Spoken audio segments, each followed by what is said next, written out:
Yes! Oh my god! VGT Adam here. Sony's just ended in wow. Wow. Holy shit. Okay. First thing they showed was Uncharted Lost Legacy, which I'm still not sure if it's a DLC or an actual full-on new game. I think it's a DLC. But yeah, it has to deal with Chloe and I think Natalie and their adventures through something or other. It's Uncharted. It's going to make money. And it looks good, too. It looks graphically good. The gameplay, of very little we've seen, looks good. I mean, it's just Uncharted, so... yeah, that started it out, but I mean, you kind of expected at this point. Next was the Horizon DLC, The Frozen Wilds. Or, yeah, I think it's Frozen Wilds. I didn't play Horizon. I'm planning on maybe at some point. I heard it's a really good game. And I guess this will probably take place after the main story or be a side story, not sure. My knowledge on the plot is very limited. But, yeah, I mean, you know, if that game was good, hopefully the DLC would be good as well. Next was Days Gone, which, now looking at even more gameplay than we had before, looks like if a good version of Rydell Retribution, World War Z, and The Last of Us had a baby that wasn't deformed. It looks graphically beautiful. The zombies, or whatever they are freaking... I mean, like, zombies aren't scary because of the whole fact that we've gotten so used to them, but the fact that so many of them are attacking you all at once in comparison to other zombie games could be pretty terrifying if done right. I'm sure it's going to have like, a lot of third-person shooter elements, but it also seems to have more like just survival, so I guess in some ways kind of a survival horror. But you do have a bike, so there's that. No idea what the story is about. The gameplay, like I said, is, you know, it's very similar to The Last of Us, but now you're on bikes, so... although you could do probably a little more, like The Last of Us, you were kind of limited on what you can do for stealth missions. Here, you seem to have more options. And I don't think it's open world, but it definitely seems a lot more open. Like, just in general, like more open areas where you go to. That could be a good game. I'm not entirely sure how that will turn out or if I'll get it, but I mean, it could be good. Now, these next three really got me excited, so I'm going to fanboy out also at the same time.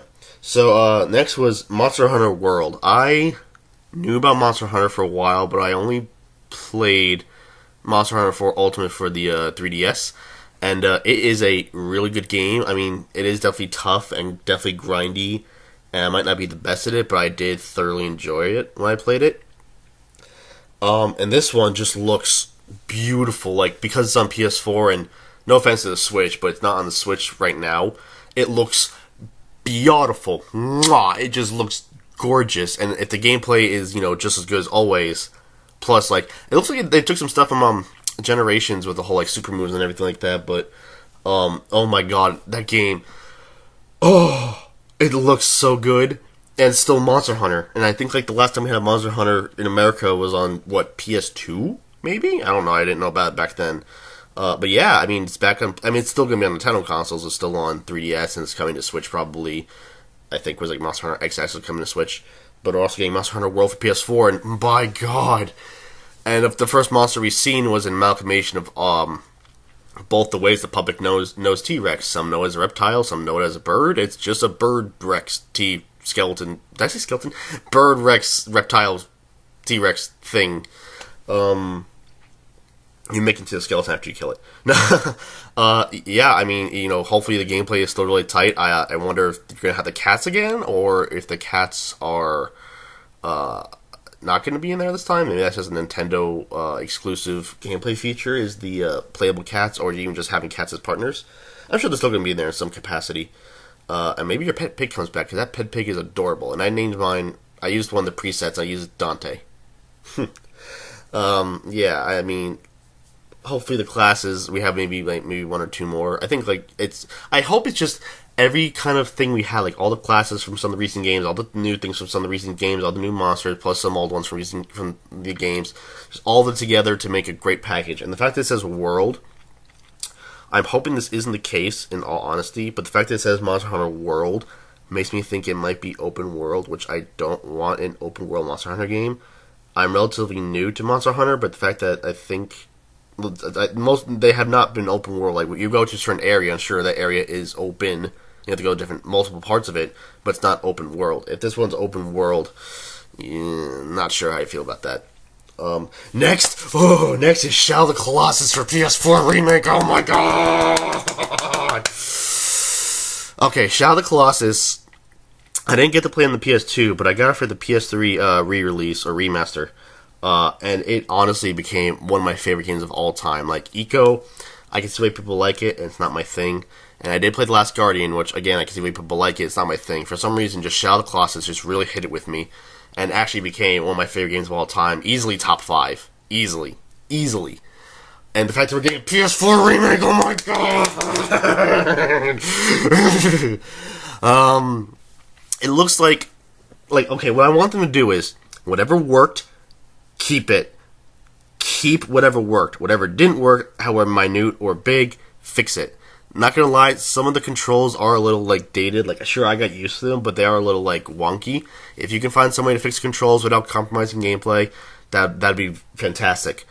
I don't think it's actually Team Ico working on this. I think it's a different studio with it, but hey, whatever. Looks like Wander's running animation looks less girly and looks a little more, I don't know, like he's actually running instead of just flopping around. I think it is still early in development because the monsters look a little rough. Like, they kind of look like they're just starting to get them modeled, even though they should be one of the main things, since it's pretty much the only thing you do in the game is kill them.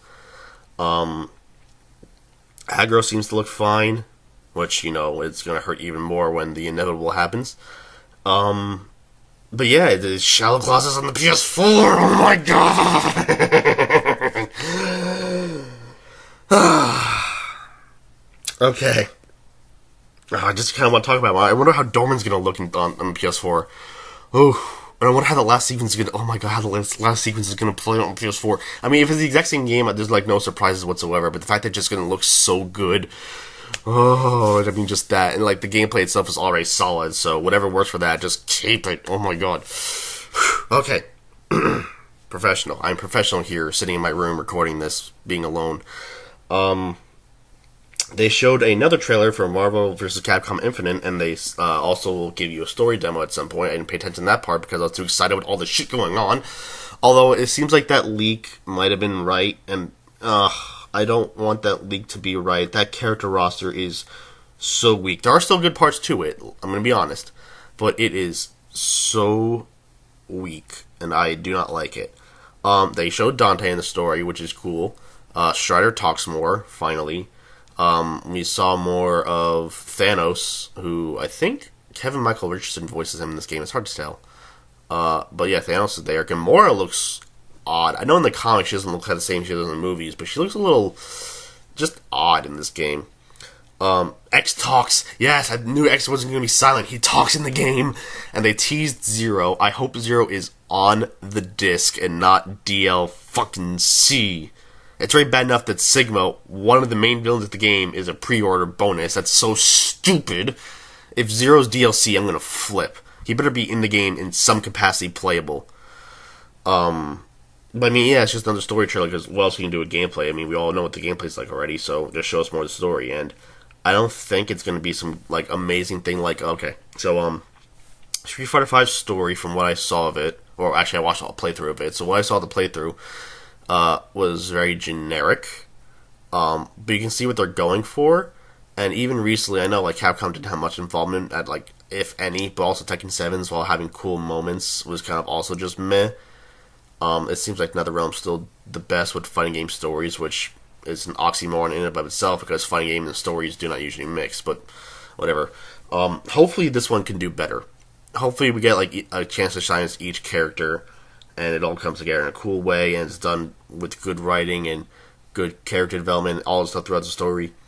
I mean, the gameplay is the gameplay. I wish I could talk more about the gameplay, but we've seen it, we know what it's going to be. Honestly, Dragon Ball FighterZ looks more like a Marvel's Capcom game than Marvel's Capcom Infinite.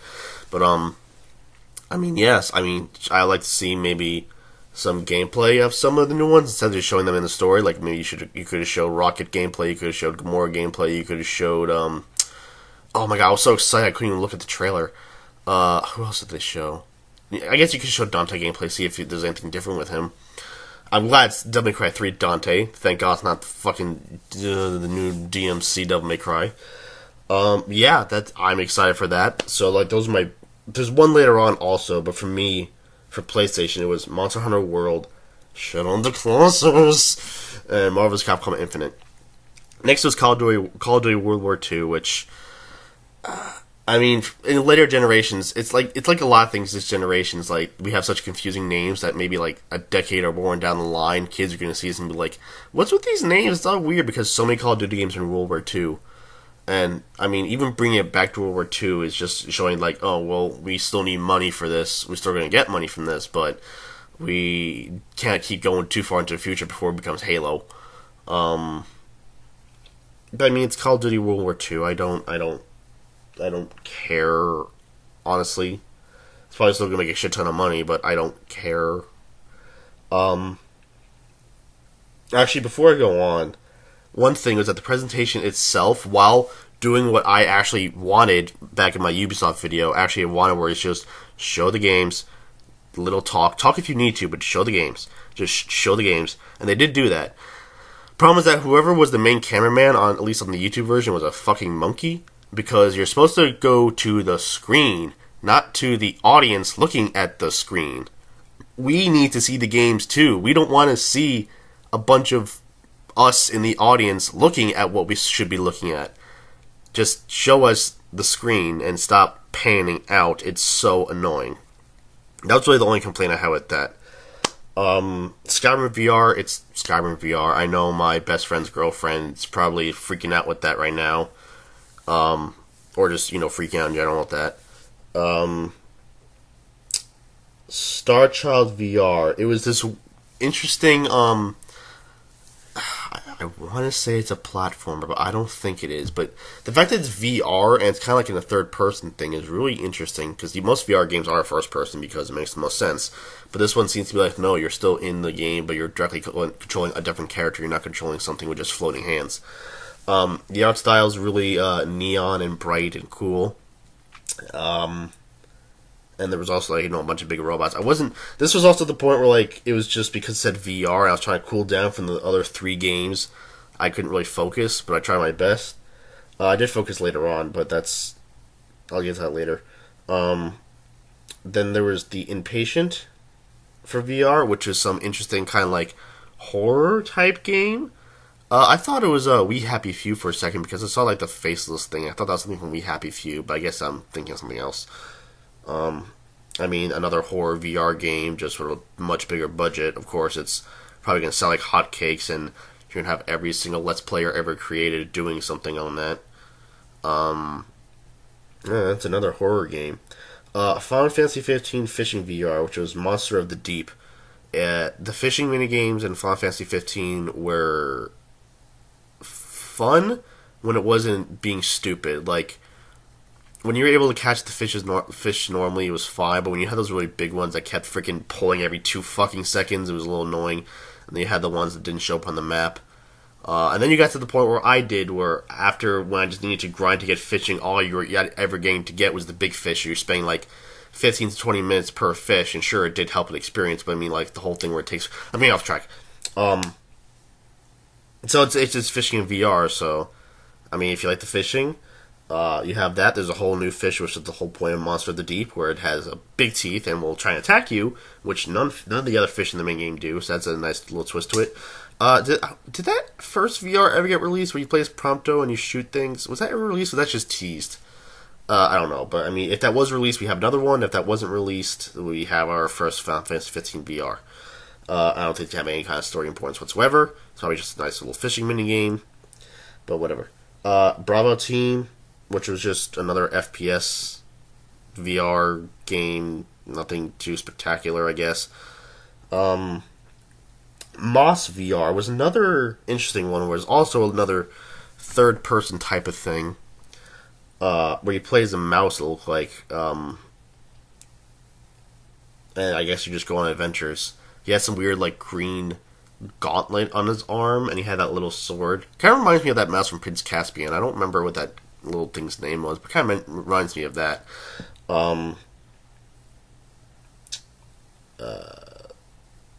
I don't know why it was called Moss VR, unless I misread the font. It looked like it said Moss, which is it kind of like, instead of saying mouse, look at this mouse. I don't know. I mean, yeah, it's a nice little mouse thing. I don't know why it's in VR, but hey, you know, it's kind of cute. Not gonna get it because I don't have VR and I don't really want it, even if it is kind of cool at times. I'm just kind of interested in these third-person VR games because the whole point of VR is to be immersed in it, right? And I mean, it makes more sense to do first-person than anything, but these third-person ones are kind of cool. And it's like, oh, you're still playing the game, but you're actually kind of like more like, instead of how do I describe it? It's like, instead of you being in the game, you're observing it closer than you could on a TV screen, kind of thing. It's interesting. They showed more of God of War, which I've never been big on Norse mythology. I had to learn it more recently, but I'm never big on it. Graphically, it looks really good, but one thing that I will agree with the gaming Brit is that the combat looks so clunky. Like, I've only played God of War 3 twice, actually. Let's say twice full through, but multiple times going to a certain section in the game with Aphrodite.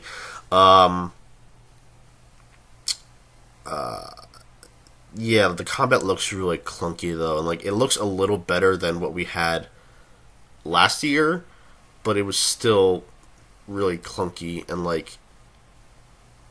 I mean, God of War has always been a hack and slash game. Yes, it's always has cinematic moments, but it's always been a hack and slash game. This one seems to focus more on the cinematics than the action. I mean, there's still cool stuff. You had a nice, cool shield and everything, but it seems to focus more on the story. And it does have the World Snake, which I forgot it was like Jomunganir or something like that, which I always thought was a bad guy. But if he wants to help Kratos, that's a little odd.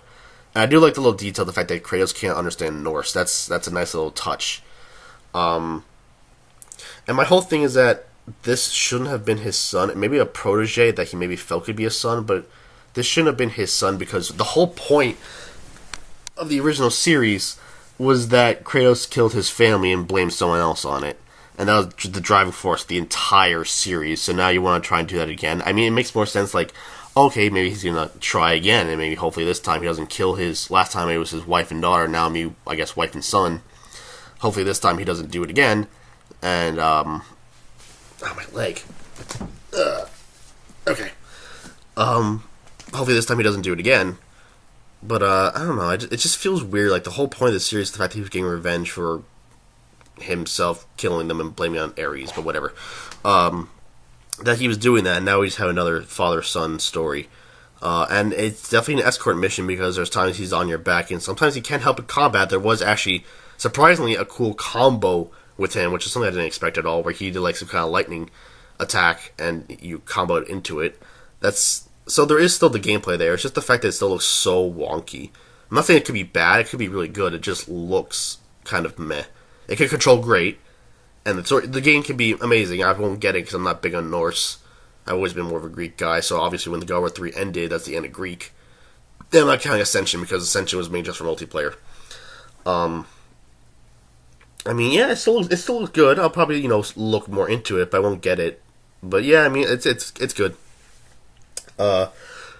Detroit Become Human, another David Cage game where you're gonna have the inevitable for some reason. Hey, this female robot with a very nice body needs to take a shower for some reason. Oh, let's have the two robots hook up for no reason, even though the one thing I can think is that, oh, maybe this is what it's like to be human, or maybe this is what it's like to become human. I should shoot myself for that joke.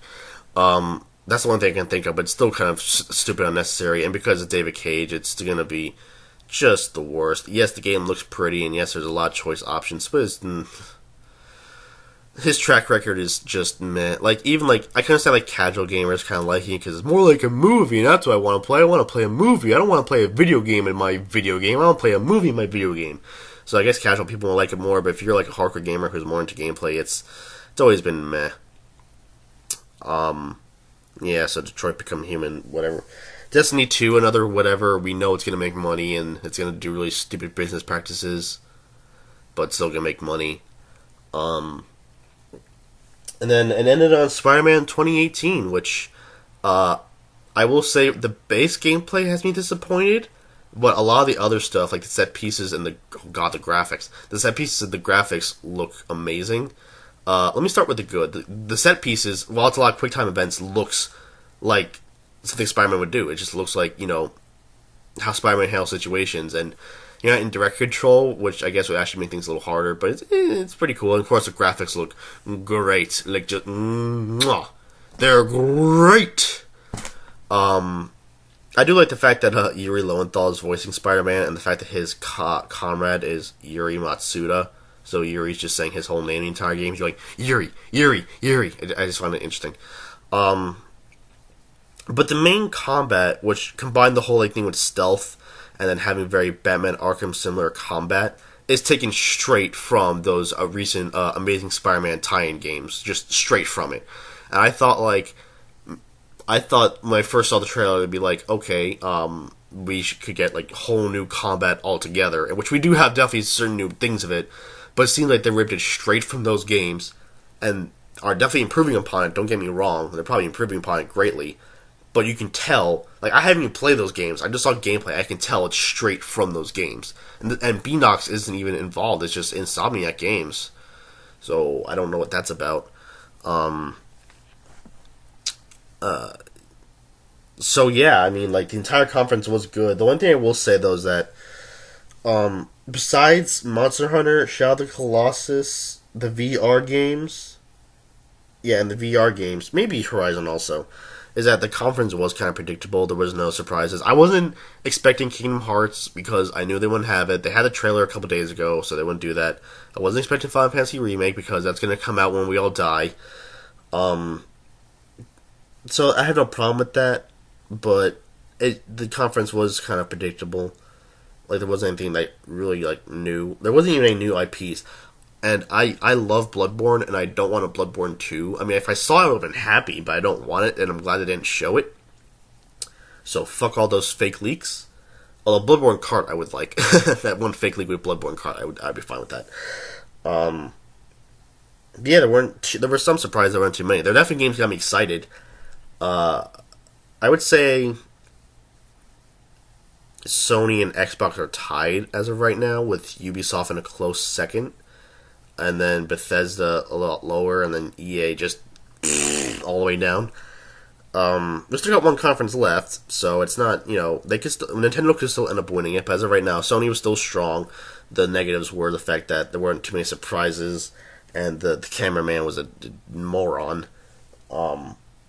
But yeah, it was overall really good, and easily the most hype I got out of all the conferences, so that's good. So, one more left for this year, so next time will be Nintendo.